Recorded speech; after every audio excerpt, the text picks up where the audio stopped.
ભરૂચની સરકારી ઇજનેરી કોલેજની બે પ્રતિભાશાળી વિદ્યાર્થીનીઓએ ટેકનોલોજીના ક્ષેત્રમાં મહત્વપૂર્ણ સિદ્ધિ મેળવી છે.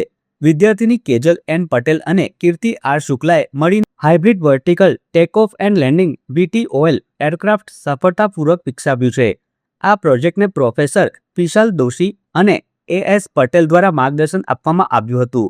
સ્ટુડન્ટ સ્ટાર્ટઅપ અને ઇનોવેશન પોલિસીના સહકારથી તૈયાર કરવામાં આવેલો આ પ્રોજેક્ટ ભવિષ્યમાં વિવિધ મહત્વપૂર્ણ ક્ષેત્રોમાં ઉપયોગી સાબિત થઈ શકે છે.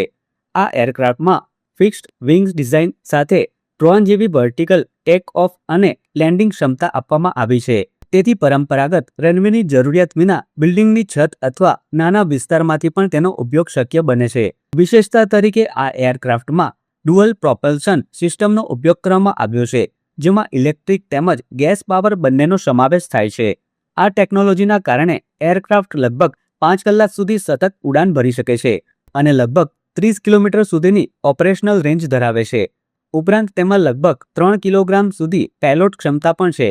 આ હાઇબ્રિડ VTOL એરક્રાફ્ટનો ઉપયોગ ભવિષ્યમાં સર્વેલન્સ, સંરક્ષણ, તાત્કાલિક સેવાઓ, મેડિકલ સપ્લાય પહોંચાડવા, પાવર લાઇન અથવા પાઇપલાઇન ઇન્સ્પેક્શન તેમજ પર્યાવરણ મોનિટરિંગ જેવા વિવિધ ક્ષેત્રોમાં કરી શકાય છે. વિદ્યાર્થીનીઓ દ્વારા વિકસાવવામાં આવેલું આ નવું એરક્રાફ્ટ ટેકનોલોજી ક્ષેત્રમાં યુવાનોની નવીનતા અને સંશોધન ક્ષમતાનું ઉત્તમ ઉદાહરણ બની રહ્યું છે.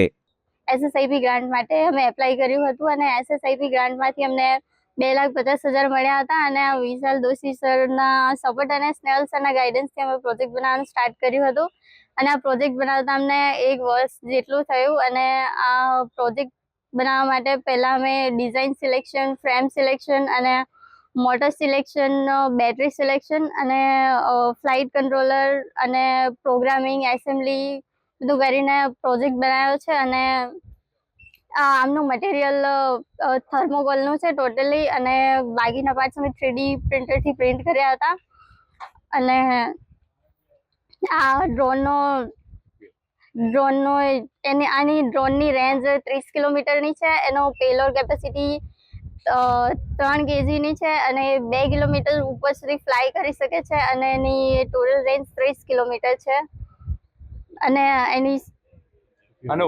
એનો ઉપયોગ સર્વેલન્સ માટે યુઝ કરી શકો છો, ઇન્સ્પેક્શન માટે યુઝ કરી શકો છો, એરિયા મોનિટરિંગ માટે યુઝ કરી શકો છો અને વોરમાં સુસાઇડ ડ્રોન તરીકે પણ યુઝ કરી શકો છો. આમાં અપગ્રેડ કરીને એ હાઇબ્રિડ VTOL છે, ડ્યુઅલ રીતે વર્ક કરે છે. પેટ્રોલ એન્જિન રાખ્યું છે એમાં, એનાથી એ ફ્લાય કરી શકે છે.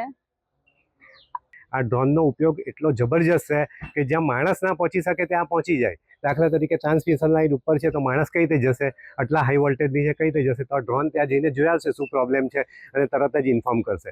યુદ્ધમાં તો આનું એટલી બધી ઉપયોગિતા છે કે ઓટોમેશન છે, એમાં બધા કોર્ડિનેશન તમે સેટ કરી દો તો ઓટોમેટિક ફ્લાય થાય અને જે ટાર્ગેટ પર જઈને છે એ હિટ થઈ જાય. અને 0.5 મીટરની અત્યારે એની કેપેસિટી છે, એની એક્યુરેસી કેપેસિટી છે.